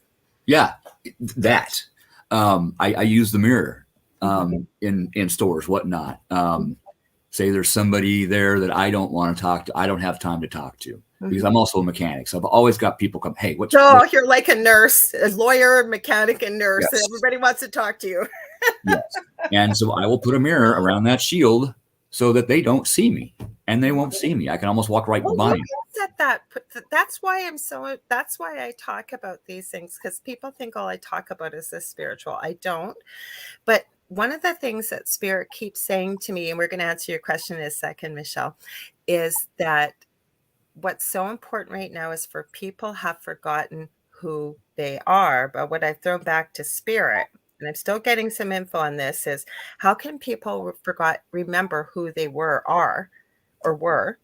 if they've never known who they are? So it's reminding people who you are. You are so powerful, and not from an ego sense.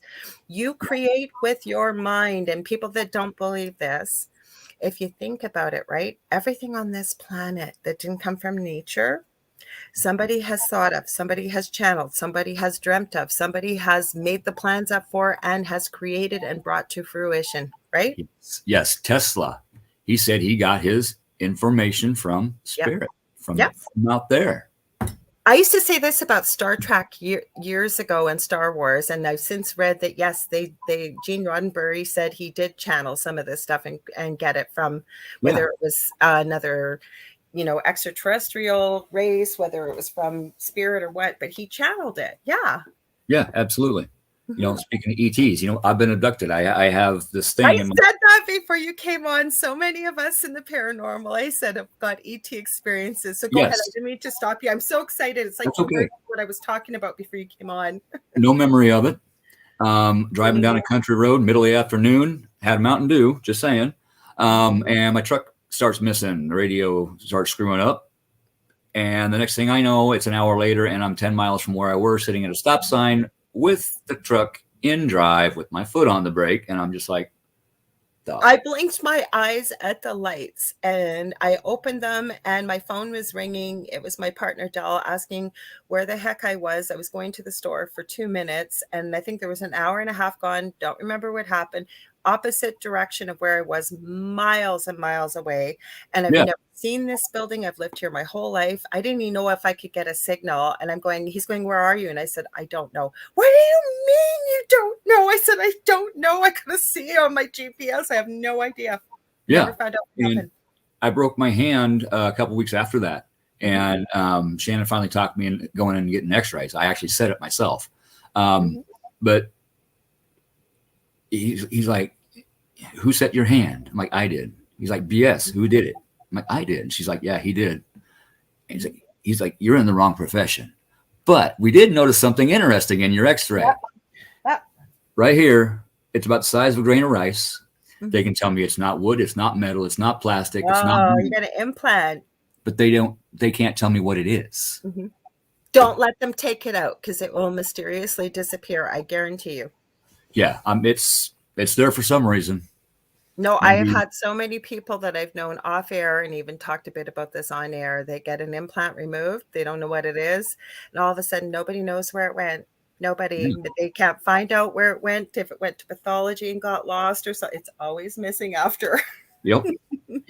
Well, let's read a few comments here. We got Michelle asking, are ringing of your ears anything to do with picking up these energies? Was told when the left ear rings, people are talking negatively about you somewhere. Right ear, positive talk. I have a different meaning, but I'll let Keith go ahead what you feel it is. Left ear is usually, for me anyway, left ear is usually guides. Right ear is higher pitched, higher vibration. It's usually our angels, whatever you picture from the divine. That's how I kind of look at it. Let me throw in this, and I got this from Spirit. There's a few things, but what we perceive becomes what we believe, and it becomes our reality. So if you believe that that's what's going on, say what Michelle shared, absolutely. For me, and I don't get hung up on what ear, but it's almost always my left ear. I look at it as a download for me, and I may not know what's coming through, but aside from driving, I will stop, try and close my eyes and breathe and just lean into it. And I know that when I'm meant to know what it's what it means, I will find out. Yeah. Yeah. And downloads are something else. It's just like downloading a new program on your computer. It takes time to unpack it, install it, and get it started. And that can affect your physical well-being, how you feel, your mental or gifts, well-being, connections. It could be anything. Emotions. Mine usually lasts for 3 days. Like I feel it coming in. It's like, okay, let's do this, and just accepting it and saying, okay, I'm ready. Let's do this.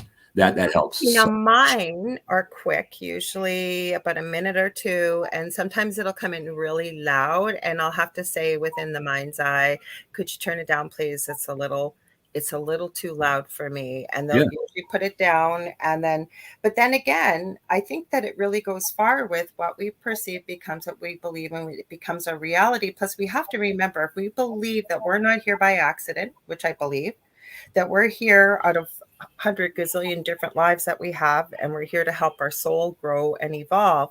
We have guides, we have angels, we have elementals, ascended masters, we have we're never alone. We have a whole team here. They're here to help us succeed for the reason that we're here. So Yes. again, for me, if I've decided that it's this, Michelle has decided that this is what it means for her or for you, they're going to work with you to make it happen. Would you agree with that? Absolutely, I would. Absolutely. Like Sandra says, and I like this, she goes, I have a bug shield against illnesses. Oh, you got to share more about that. So you said it works real good when I remember to maintain it. Okay, so let me add something with this. And I do a lot of mentoring, as I'm sure most of us do in this field. I have said to people that once you get something really under your belt, like say we've been talking, my son with his bubble, or, putting up that love shield, and say, you want it to run, and you want it to run indefinitely. I've always thought that if it doesn't hurt anybody, it's meant for your highest good or somebody else, and it's meant in love or in a positive way. There are no right or wrong answers. Yeah. So say you take a word like pickle and you say, okay, pickle, that's going to be associated with my bug shield. And you want it to run for a week. Set up a parameter with that word. You could set everything up and just use one word if you want. You could use a thought. You could use whatever you want. That's a good idea. We're creators. That's a good idea. I've actually got some shielding around my home. Hi, Howie. I'm not going to go into what it is, but there's a grid that surrounds my home. Yeah. And I've actually got it attached. Think of an extension cord. I've got it attached to a ley line with a metaphysical dial where I can control how much I'm pulling and putting into it. Exactly. And I asked Spirit, hey, tell me when. There. Okay. I don't want to take too much. And it helps to keep that grid charged. So there you go. That's the parameter you have set up to work with Spirit, and it works for you. Each of us is individuals, but when I put that out there with people, and I'm so glad you shared, Keith, what you're doing. I'm going to read some of these comments. Yeah. Because Sandra said it's an implant when you were talking about the little piece in your hand. But that's what it is. Because people say, well, is it okay if I do this? Or what do I? If you can think of it, and you're not going to hurt somebody, and you're meant it in love and for your highest good or somebody else's, go for it. We're creators. We're manifestors. Maybe it's going to work beautifully for you. And if it doesn't, then you tweak it. Then you change it a little bit till it does work for you. Yeah. There's no harm in experimenting and taking notes. This work. They want to see you succeed. You were here for a reason. And I believe this wholeheartedly. You mentioned too, you've had a near-death experience. Yeah. I've had one as a toddler. Car accident. I got T-boned, broke my back, broke my neck. My head was literally knocked off my spine. I was decapitated without it, flying off my body. There's a partial decapitation. Yeah. I should not be here. I should not be able to walk. But yet here I am. I remember standing outside of the car, looking in at my body, going, well, crap, now what? And I heard this voice. Most people don't even recognize their bodies. I've been studying this for 40 years, right? And you'll see a lot of people going, oh, that poor woman or that poor man, seeing yourself there. Oh, I guess I'm dead. That's me. Yeah, like kind of thing, right? I wasn't mad. I wasn't upset. I wasn't scared. It's just like, no well, crap, pain. Now what? No pain. And the next thing I know, I heard, not yet. You've got work to do. And I'm in my body waking up. And I kicked the door open, and I was on my way to kick that guy's butt that ran the red light. I shouldn't have been able to do that. I should not have been able to do that. The most incredible story, I wasn't looking for this, and I've said it lots on this show. I've found this podcast. I do resin when I'm a lot, and your hands are full of glue. You would know, probably working with cars. It's like glue, right? And you got gloves on, so you can't touch your phone. I'm usually listening to something. And it's with this guy by the name of Alex Ferrari. Apparently he used to be a Hollywood director, and he kept feeling this call to do a podcast about spirituality and type things. So he's had like Billy Crystal people and a few other bigger names. But then he's had like people that are channelers, people that have had near-death experiences, anything you can think about. And they share their experiences on his podcast. Nice. The most incredible near-death experience I heard. This guy, I forget how he died. Oh, I know what it was. Him and his buddy, they were like in the early 20s and they were into, he said supplements. I didn't ask what kind, but apparently something came from China and these guys didn't read the instructions. They just popped a bunch when they came in the mail and decided they were going out for dinner. As they were walking on the way to the restaurant, they started to feel very ill. So I guess the one friend sat down at the table getting ready to order. The other friend, the guy that we're going to talk about his near-death experience, ran to the bathroom. It was a single bathroom and he locked the door. I guess the friend that sat down at the table started to get very ill, vomiting, what have you, and they called the ambulance. So when his heart stopped, they started it right away and he was fine. The guy in the bathroom had the same experience. Well, he died. He was dead. He was gone.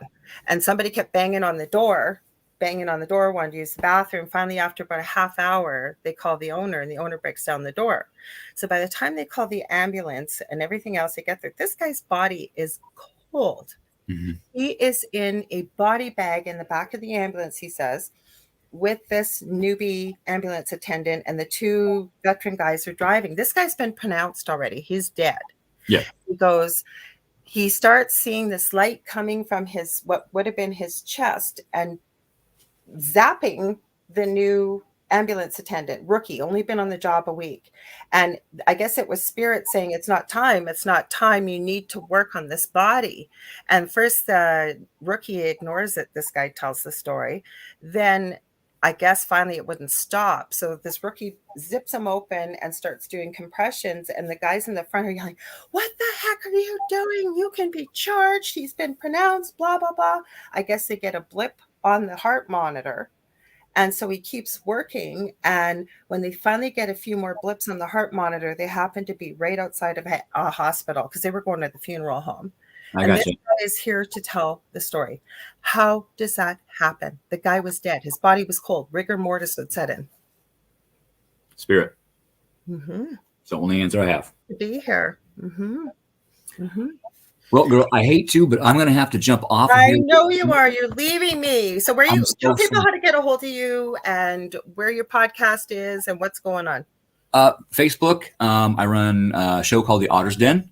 In fact, that's where I got to jump to. I got to do my show tonight with Joni. It's about astrology, spirituality. She does the astrology part, and this is happening. This is why it's happening. I throw the spirituality in there, and it's a pretty good little informative show. And then we have a page on Facebook. Howie and I and Renee do a show every first Saturday called Paranormal Outlaws. And where is it? Rift Network? Yes, on the Rift Nation Network. And actually, I just recently brought the Otter's Den over to the Rift Nation Network. Nice. Subtle changes, but good changes. Mm-hmm. And then Christy Ayers and I do a show once a month.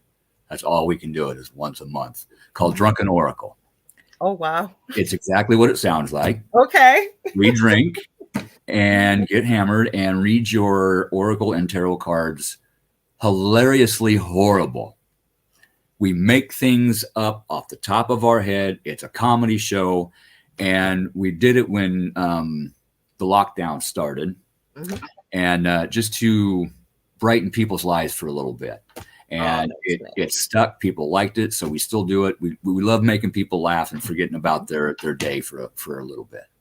Okay, so people, are you going to say, where I gave the contact was with your paranormal group because I had the link to that. So what's the best way for people to get a hold of you if they want to? On Facebook, you can message us through the pages and whatnot.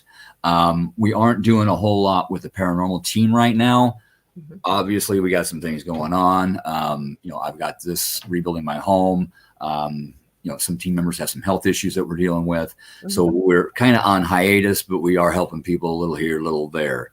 Okay. But as far as actual investigations, we don't have that ability right now, but we do still help other people. Okay. Well, I'm so glad you came on here. You go have a great podcast. Make sure to check Keith out, and you'll be able to see how he's over here all the time with the Riff Nation. Yeah, I always call it Riff Network, but Riff Nation Network. So thanks for being here so much, Keith. I'm going to hang out for a little bit, guys. So you have a good show, okay? Thank you for having me. Thanks for being here. I loved having you on. All right, you bet. Take care. Bye. Bye. So let me go through some of these comments, you guys. We usually do. Do you want me to kick you out? Oh, you're done. You're done. Hang on, I'll kick you out. Let me see. Here, we'll kick you. There you go. You kicked them. Sorry, poor Keith. So I didn't know. Found out his podcast was today, and he was going to work. So I was glad he was here. Though we had an interesting conversation. So let's see. We got a few comments. I'm going to go back a little bit. So Renee Cote says, so glad that Keith is in her corner in the dark helping others. Susan Lung said, hey, all. And then she's adding that he's kicked butt on the rebuild with his house. If you don't know what we're talking about, you're just joining us. Keith's house was in a fire, and he's in it on the show here. He was just rebuilding. It looks pretty beautiful. Sandra said she just switched screens.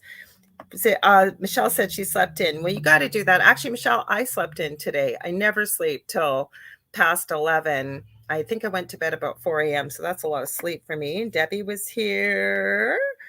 And then Renee Cote says aftercare is a must. And it certainly is when you've had some help with a paranormal team, because for whatever reason they got in there, you need some help to be able to kind of fortify and energize, if you will, use energy work and things like that afterwards and make sure it's all clear. So Susan Long says, I am Faye. So those of you that don't know what Faye is, I know most of you were here, but anybody tuning in at the last minute or on the replay, we're talking about the fairy realm. We talked a little bit about that. Let me see. I don't want to miss some of these later comments here. So Michelle had asked about the ringing of your ears. So check that out. We gave different answers, and any of those could be right. I always say, you know what? I don't have all the answers. I don't think any of us do, nor will we until we transition back home ourselves. And I call it home. You might call it heaven. You may call it whatever you want, the afterlife. But that's when I think we have all the true answers. So Howie, like I said, hello. Lisa said, my left ear is a past loved one telling me something, and your right ear is angels, guides, and downloads, it seems. That's super cool. I'm glad you shared that, because as I was saying a few minutes ago, we may have all different reasons for maybe why we've got ringing in our ears or whatever it is. But I think that if you set the parameters for what you're receiving when you get it, like Lisa said, her left ear is a past loved one, right ear, angels and guides. There is no right or wrong answers. It's what works well for you. And then Sandra Sharp said, silver mesh electrified with blue light. I'm not quite sure what you were talking about there. You've taught others to use it to good effect. Well, you'll have to tell us more about that, Sandra, when you pop in on Thursday, maybe. And Renee said, spirit has placed all together for a reason. Fellowship has a purpose. It definitely does. And when we gather on these places like this, or like I said, Keith was running off to his show. That's why we get together and we talk about this. And then to be able to hear one another and hear what each of us has to share with one another, because we may learn something from each other, maybe a new technique, something that might work better, maybe just even a different explanation for something we didn't have an answer to. And then Michelle said, take care, Keith. Well, you guys, we are almost out of time anyway. So I'm trying to think. Oh, I know who I have on next Monday here on the Angel Rock. I have Faye and Roger Garza. They have 2 new shows on the network. So they're going to be coming on my show. So we're going to have a lot of fun. Roger is a psychic medium. Faye supports him on the show. And I know she's working on her abilities as well. The bug shield. Got you. Thank you, Sandra. When you were talking about the silver, I'm going to back up right here. You said it was the silver blue shield or silver mesh electrified with blue light. Thank you. So kind of like a bug zapper. I know what you're talking about. When she was talking about, she sets up a bug shield so that she stays healthy and no bugs, infections or viruses or anything get through. I love it. So anyways, Faye and Roger will be here next week on the Angel Rock, same time, same space. Stay tuned for Philip and Julia Syracuse on the Horsefly Chronicles. They're coming up next after my show. You will see my face here again on Thursday here on UPRN with The Thing at the Foot of the Bed with my amazing, awesome co-host, David Hansel. And I don't know what we're talking about this week. Maybe we're going to be talking about UFOs. I'll have to see what he's encountered. Dave and I don't talk all week. We usually connect on Wednesday and Thursday on his days off. And we see how our week's gone and where the bulk of our questions or comments lie. We had quite a few UFO things going on before Keith was able to get here. So, yeah, isn't that cool, Michelle? Michelle adds very quickly, yeah, very cool and clever, Sandra. Thank you for sharing. And yes, thank you for sharing about your bug shield. Anyways, you guys ever want to get a hold of me, you can get a hold of me on facebook.com/the Angel Rock. You have a show idea, maybe a guest suggestion, maybe you want to book some mentoring, or I do readings, psychic medium, I do crystal Reiki healing sessions, therapeutic touch, which is a misnomer because I don't do any touching. It deals with the energy. Things like that. I do the Akashic records. You can get a hold of me, like I said, facebook.com/the Angel Rock. Also, I have 2 groups on Facebook, Paranormal University for all the paranormal things, and the Angel Rocker Tribe for some of the spiritual things. We had kind of a mix tonight about those things talking with Keith. So yeah, I will see you guys on Thursday with The Thing at the Foot of the Bed, 7 to 9 p.m. Eastern, 6 to 8 p.m. Central. And I send you guys all so much gratitude as well as love and light. See you on Thursday. Have a good one. Stay safe.